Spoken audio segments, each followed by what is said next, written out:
Nintendo have done it again. What is it? I don't know. But they keep doing it, and it scares me. Nintendo are the only company I know of in the world who could make a train that can go to space and forget to put seats on it. Now, don't misunderstand that statement. I love it up here in my little space train. I can breathe in space. Thanks, Nintendo. But also, I am flat-footed in real life, and I have to buy specialist shoes to circumvent the agonizing pain I get from standing up for too long. I like Animal Crossing New Horizons a lot. I think it's great. I also think it's an amazing microcosm of Nintendo, their design philosophy, and where some of their priorities lie as a whole. Here's what Nintendo did with this game.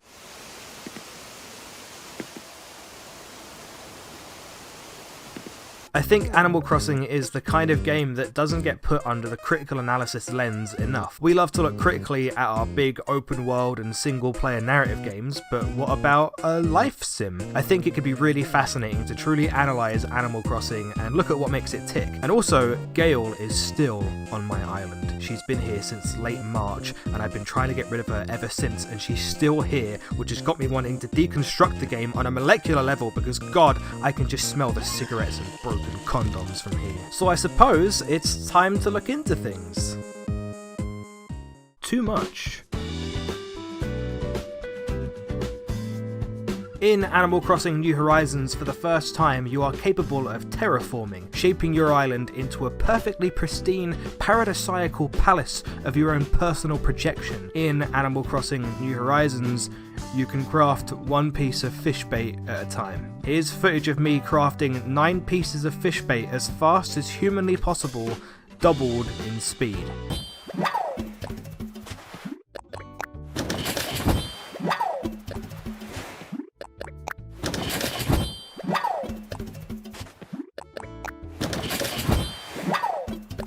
It's incredible how many quality of life changes were made in this game, and simultaneously, how many quality of life changes were not made in this game. Terraforming is such a huge deal. It adds such an amazing layer of depth to the game, giving players the freedom to customize their island to this extent. It's not perfect, but a level of customization that players had never been given before. The kind of feature that many had dreamt about for the series. You can also relocate homes now. That's so cool. There's a tool wheel that makes swapping between tools way more convenient. I discussed the importance of considering context when talking about games in my subscriber special video on Breath of the Wild. Animal Crossing New Horizons to me will always be mired in some of the most fascinating historical context surrounding its release that a game has ever had. Not only did it come out just as the biggest global pandemic in decades was hitting its zenith, but it was also the first Animal Crossing game to come out since the advent of streaming took off. I should think I don't need to explain to you why Animal Crossing is the perfect stream game, and if you're wondering why coming out just as people were being encouraged to stay in their homes is such a huge win for it, then here's some footage of me picking up multiple items in actual time.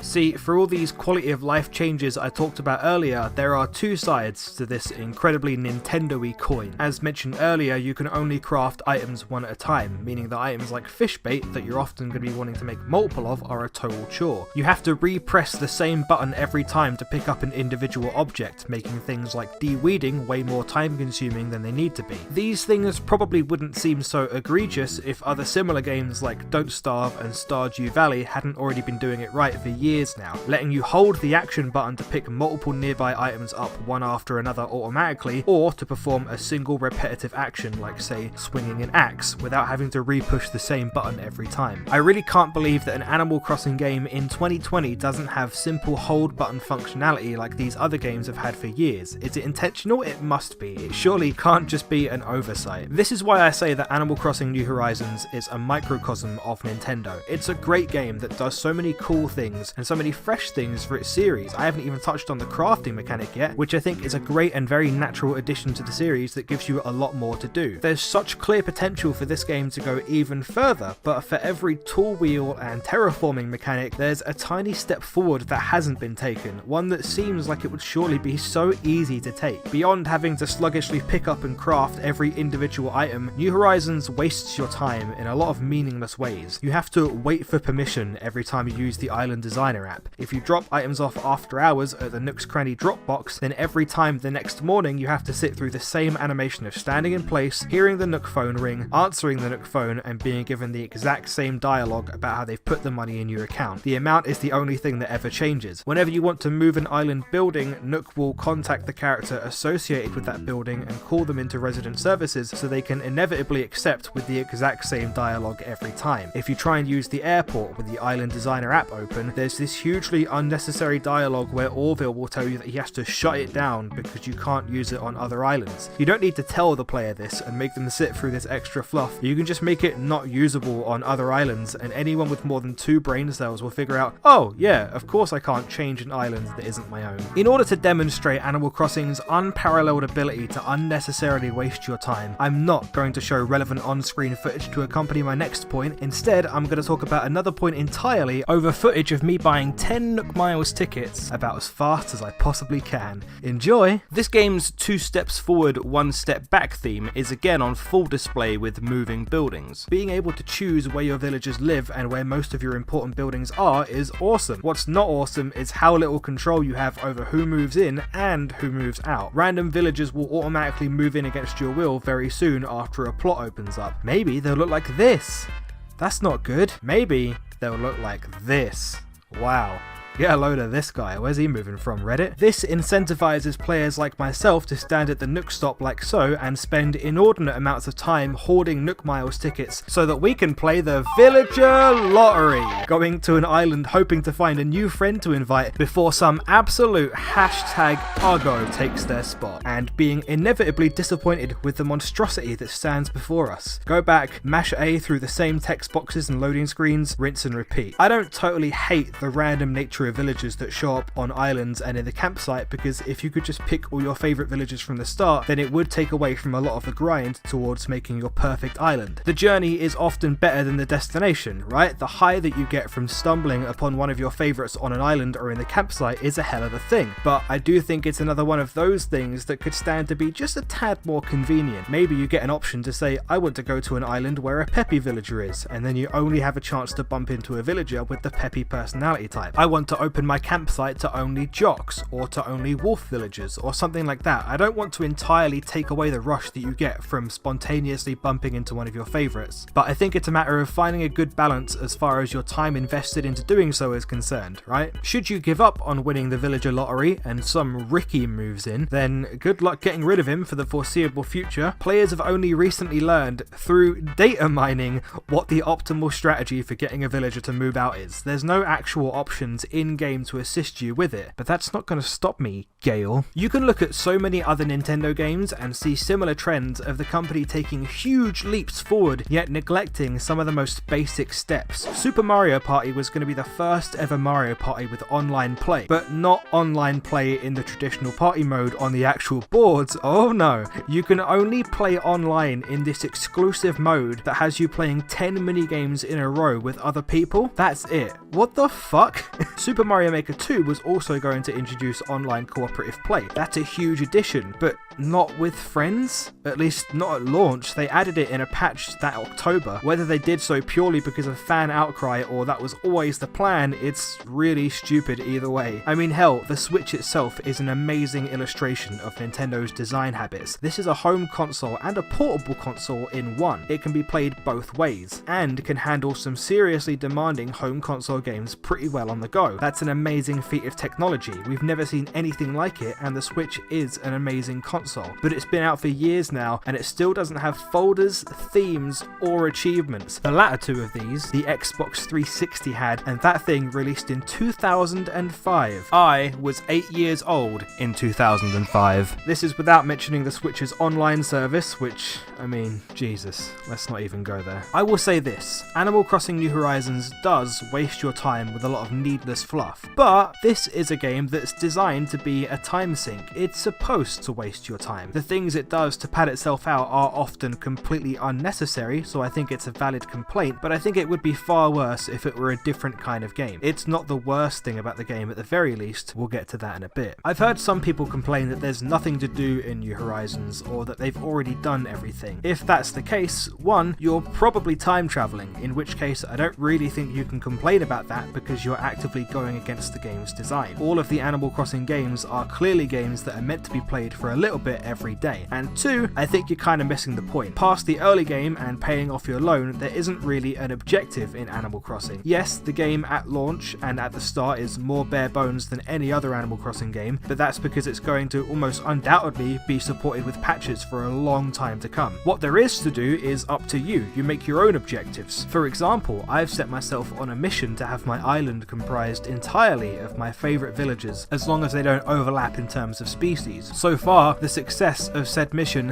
has been shaky, to say the least. Of the 10 soldiers I've been looking to recruit, only 3 have been located. Private Agnes has been with me since I landed on this strange island, but her attention seems to have long diverted to the mysterious robot that appeared about the same time we did. It seems harmless enough so far. It does a lot of talk about working out and gives me a lot of clothes, but I am concerned that it could be some kind of commie weapon planted here to gather intel from us. I'll be sure to keep an eye on it. Lieutenant Julian showed up at the campsite we established a few days after our arrival in a surprisingly nonchalant manner. When I asked why he'd gone AWOL, he claimed that he'd only tell me if I beat him in a game where I had to guess the colour of the playing card he was holding behind his back. That's what we call insubordination, officer. You'll be scrubbing out the latrine for days for this. We'll see how smug you are then. I encountered Corporal Rolf whilst performing recon on a remote island far off the shore from where we'd set up base. Something was clearly wrong with him. He told me that he'd been on the island for 3 months and had to eat his own legs to survive. When I told him that his legs were in perfect condition and that he'd been standing on them the whole time we'd been having this conversation, he just glared at me. And frankly, I was too intimidated to question him further. We've recently received some important intel as to the whereabouts of Sergeant Antonio. He's supposedly holed up on a friend's sister's island, living comfortably, having developed some kind of Stockholm syndrome and becoming enamored with his captor. Hang tight, soldier. We're busting you out of there if it's the last thing we do. Officers Marina, Julia, Cranston, Ruby, Freya, and Tex are all still MIA. If anyone has information regarding their whereabouts, contact HQ immediately. When you look at Animal Crossing games on paper, they all look very simple. Part of why I'm looking at this game so closely is because I often wonder to myself what it would be like to make a game like this. To my knowledge, Nintendo have never really given any behind-the-scenes looks at the development of these games, and we haven't really been given much insight into the creative process. We've been given comparatively less interviews and commentary from series creator Katsuya Iguchi, as opposed to people like Shigeru Miyamoto or Eiji Aonuma. Supposedly, the series was inspired by Iguchi's feelings of isolation in his early adulthood. His own crushing loneliness was the driving force behind him striving to create something. I couldn't possibly relate. During the brief period that I was working towards my degree in game design, I distinctly remember my lecturer giving my class a talk about easy games to make and hard games to make. It should go without saying that making any kind of game is never a trivial effort, but some, by design, are simply harder to make than others. Among the easiest games to make are platformers, specifically 2D platformers, because all you really need to figure out is physics like run speed and jump height, then get working on collision on platforms, and then add in all the bells and whistles and get working on art and music. FPSs, while they can vary a lot if you have a lot of crazy ideas going on, are also generally on the simpler side, because like platformers, they don't have too many variables going on. Enemy AI behavior, spawn points, and the ammo counts on guns are generally nice and consistent. Again, you're not dealing with a lot of variance. Look at a game like COD, it's surprisingly simple. How else do you think they're able to ship one out every year? Variables are the key here. By comparison, the hardest kind of game you could make would be something like a big strategy game. Take for example the Civilization games. There is a frankly terrifying amount of numbers involved in a game like this. So many interlocking systems and algorithms working together, so many functioning calculators having to solve complicated math problems, all the while the UI and menus and general gameplay has to be going off without a hitch. When you first look at Animal Crossing, it'd be easy to assume that it falls more on on the platformer FPS side of simplicity. Nothing the player does is ever that complicated, right? Turn it on every day, collect fruit and shells, dig up fossils, look for the money rock, talk to some villagers, do a bit of fishing, sell some shit and go the fuck to sleep. That's your average day in Animal Crossing. But there's a lot more going on under the hood here. Animal Crossing has a lot of underlying systems that are keeping track of numbers and statistics and generating lots of variables without ever telling the player. The game seems to keep track of how long it's been since the last time a villager visited your campsite and only spawns them in again after a minimum of 4 days. It secretly tracks your friendship with other villagers and measures it in points, so you have to hit a certain cap before you can give them gifts, for example. Supposedly, the lower your friendship with a villager is, the likelier that the thought bubble that spawns above their head every so often will lead to a conversation about them wanting to move away. Something in the game has to decide which items show up in Nook's Cranny every day, which clothing items appear in the Able Sisters. Some things are consistent, like fruit growing back on trees every 3 days, but something's got to decide which rock is the money rock every day. Something's got to decide which fossils you dig up, which seashells are going to spawn every day and at which spawn points, where the glowing spot is, and so on. Villager AI is another matter entirely. Their AI needs to function in a way that they sensibly traverse the island using bridges and inclines, and as many will have noticed, they have more behaviours than ever before. They sing, they use instruments, they work out, and they do a number of other things. It's awesome. Obviously, some kind of algorithm in the game needs to decide which dialogue options they use when talking to the player every time as well. When you test this game's mechanics, it's really fascinating to see the little workarounds that the developers have come up with. So I conducted an experiment for the sake of this video. I'm going to use Nox as my guinea chicken. Sorry Nox. With the terraforming app, there are now way more possibilities to mess things up for the game's AI and effectively trap villagers. This is probably why it was a feature that took so long to be implemented into the series, despite it seeming like such a natural fit, because it creates a whole bunch of new problems for the developers to solve. Using the terraforming app, I've destroyed as much land as I possibly can around Nox's house, leaving him trapped on this small box of dirt with no inclines and no way of escaping. Again, sorry Nox, but if I enter a loading zone like Nook's Cranny or my own house and come back out, oh, Nox, how did you escape? Clearly, the villagers are effectively capable of teleporting when you travel between loading zones. When I first started pondering what it'd be like to make an Animal Crossing game, my initial thought was something along the lines of, seems like pretty harmless fun, but then I looked at poor old Nox, stranded atop his empire of dirt, and I thought to myself, wow, I'd hate to make a game like this. That'd make me hurt. Animal Crossing New Horizons has some problems for sure, but I do think it's easy to look at a game this chill on a surface level and say, why haven't they added more? How has the game been in development for this long and we're still waiting for so much to be added only in future updates? These aren't unreasonable questions to ask, but I think a lot of it is answered by how deceptively complex these games are underneath their simple exterior, especially with the new terraforming mechanic adding a whole smorgasbord of, you guessed it, variables. Endless complicated situations and problems that the developers need to plan for. I wouldn't be surprised if a very significant portion of the game's development time went into the problem solving around this one mechanic. This all being said, the bigger problems with New Horizons are still worth talking about. Tool durability is a controversial aspect of the game to say the least, probably the most widely complained about, and I think quite justifiably so. It's funny that I should talk about this game so shortly after talking about Breath of the Wild, a game in which the durability of weapons is probably its most controversial element. In my Breath of the Wild video, I said that while I could see why the weapon durability bothered people, it didn't really bother me because I liked the feeling of resourcefulness it gave me. I liked being forced to use different weapons and adapt on the fly. In Animal Crossing New Horizons, all constantly breaking tools does really is pad the game out further.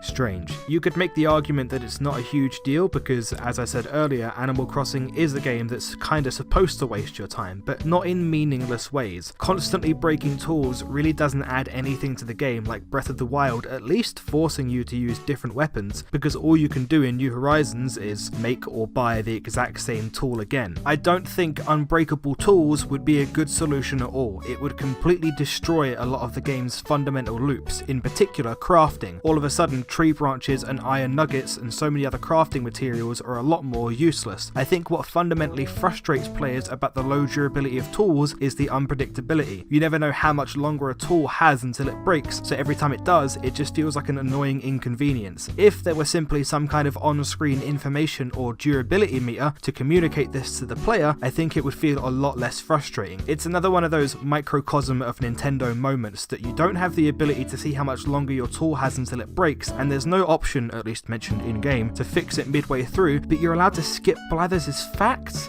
What the fuck kind of psychopath? Tool durability is annoying, but it's not my biggest issue with the game. My biggest issue with the game, frankly, is villager dialogue. Most of what the villagers say is very charming and enjoyable, but sadly there's not much of it. In fact, the villagers of every type seem to have less dialogue than previous games. I've had villagers repeat themselves multiple times, sometimes even on the same day. I have 3 jocks on my island. If I hear about weights one more time, I'm going to burn down the local gym. It's a shame because this game's writing is so on point. As I alluded to earlier, Blathers, for example, is disgustingly charming in this game. In fact, I'd venture to say that it's the best Blathers we've ever had. If 50% of this game's development time went into implementing the terraforming mechanic, then the other 50% went into writing for Blathers. I just want to kiss his little beak right now. Other characters like Gulliver and Wisp are written brilliantly. I love Crazy Red in this game. I don't know what it is, but I've always had a soft spot in my heart for Crazy Red. I think it's because I was a sales assistant in a furniture shop for a very brief period of my life, and I think if I were any Animal Crossing character, I would probably be Crazy Red, because holy shit, I ripped off lots of old white people.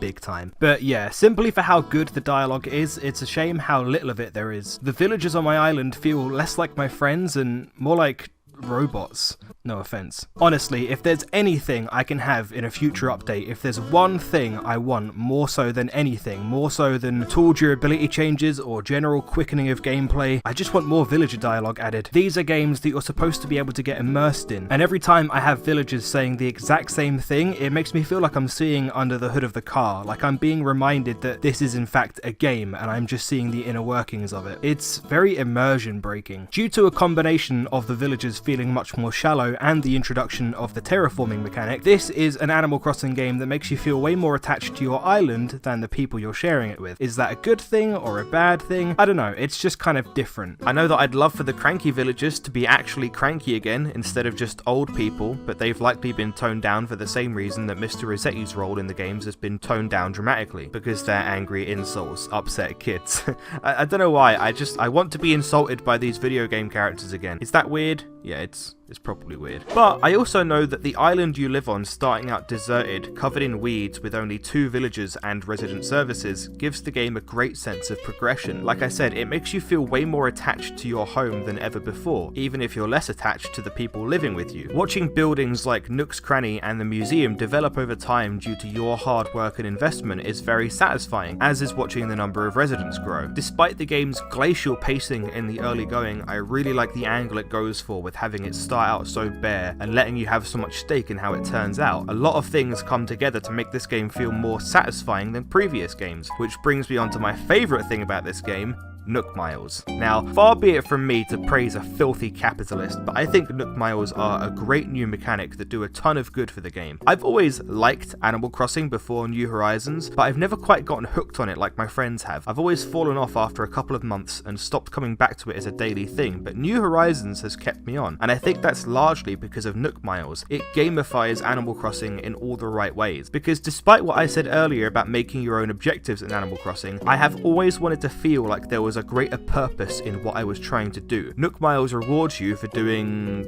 basically anything, encouraging you to go about their daily tasks that people have previously done in Animal Crossing just because that's all that was there. I love the Nook phone and all the apps in general, but Nook Miles puts a huge portion of the game on its back and carries it. It's easily the biggest contributor to the game having a satisfying feeling of progression, even more so than seeing the island develop over time in my opinion. Between the pre-existing Animal Crossing feature of daily cycles and things that reset every 24 hours, and new daily Nook Miles Plus challenges, Animal Crossing New Horizons is one heaving pair of elf titties all over its marketing away from being a mobile game, but a significantly less evil one. Only being able to have one island across 8 people on the same Switch is pretty evil, granted. Or maybe just another genuine Nintendo oversight, but I tend to believe it's the former. But hey, those daily challenges are unlimited. There's no microtransactions for the sake of getting more game here. Nook Miles are great. They give the game a much more satisfying sense of purpose and progression behind your actions, and the rewards you can get for them are pretty sweet too. By the way, can we just quickly talk about how gorgeous this game is? Especially at night when you can see the shadow of a distant villager above you. God, the museum is far cooler than it's ever been in this game as well. What a glow up.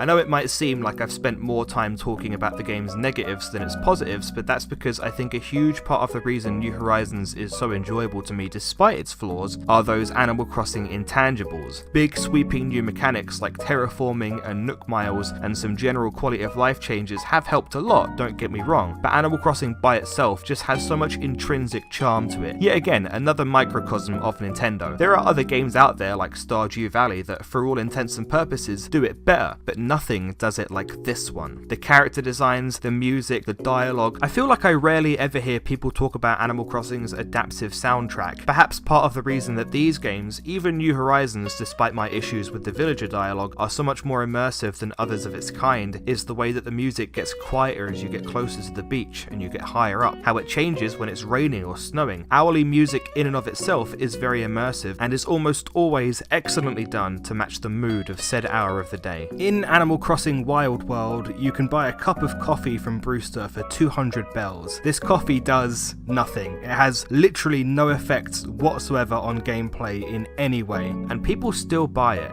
You know what this says, right? It says Animal Crossing fans are weird. It says Animal Crossing has a unique charm and appeal that can't really be replicated. I like Animal Crossing New Horizons a lot. It has some problems and I'm not fully satisfied with it yet, but I'm fully confident that a lot is still to be added with the totally free and pretty substantial updates Nintendo have been rolling out for it so far and look like they'll continue to do. Compare that to Pokemon Sword and Shield, for example, and well. And if you've heard some of the rumblings about the stuff that's been data mined, then you're probably similarly optimistic like I am. I think this game has a bright future and I greatly look forward to it. Hey there, so I guess it's time for some of that classic post-video spiel. I guess I'll take this as an opportunity to talk about the future and all kinds of groovy stuff like that. My birthday is coming up later this month, no points for guessing how old I'm turning, and between that and the fact that I'm finally ditching this crooked old laptop for a real PC, it means there might be quite a significant delay before the next video, because not only am I going to want to celebrate my birthday obviously, but it's probably also going to take me a while to set up and get used to the new PC, and all the cool new video editing stuff I should be able to do with it. I'll aim for 2 videos in July as always, the latter of which should hopefully be my 25,000 subscriber special, but I can't make any promises. It should say a lot about the financial viability of YouTube that I'm genuinely concerned this video might get demonetized purely for the fact that I played the opening chords to Johnny Cash's Hurt for the sake of a joke earlier on in this video, with my own guitar into my own microphone. Was the joke worth the potential loss of income? Probably not, but I'm kinda crazy like that. The fact that I've even been able to afford a new PC, and the fact that I'm even feeling ballsy enough to risk my money on such a small thing probably comes down to all the cool cats that have decided to go ahead and financially support me on Patreon. Recently I've been getting more support than I ever expected, and I really can't thank the people who are helping me out with this enough. Those higher tier patrons are Mike Archer, Michael Craig, Cheesy Chip, Captain L, Good Chicken, Bryce Stevens, Flashing Fire, Derek Drost, and Chris Monk. You guys are pretty far out. There's a whole lot of stuff going on in the world at the moment, and there's a lot of fundraisers and Kickstarters out there that warrant your support more than I do, so I only want you to sign up if you definitely have the cash to spare. But if you do, just know that I super appreciate it, and I think it's pretty radical. It's safe to say the world's pretty crazy right now, so I hope my silly jokes and lengthy anecdotes have been able to provide you with even the smallest bit of solace. Thanks hugely to the people who are supporting me, but thanks even more so to the people who are out there in that crazy world right now, making a stand and putting their well-beings on the line for the sake of positive change. I can't say for sure when I'll speak to you again, but know that it won't be too long, and hopefully by then, some of the positive change we've been looking for will have swooshed into our lives. I'll see you next time.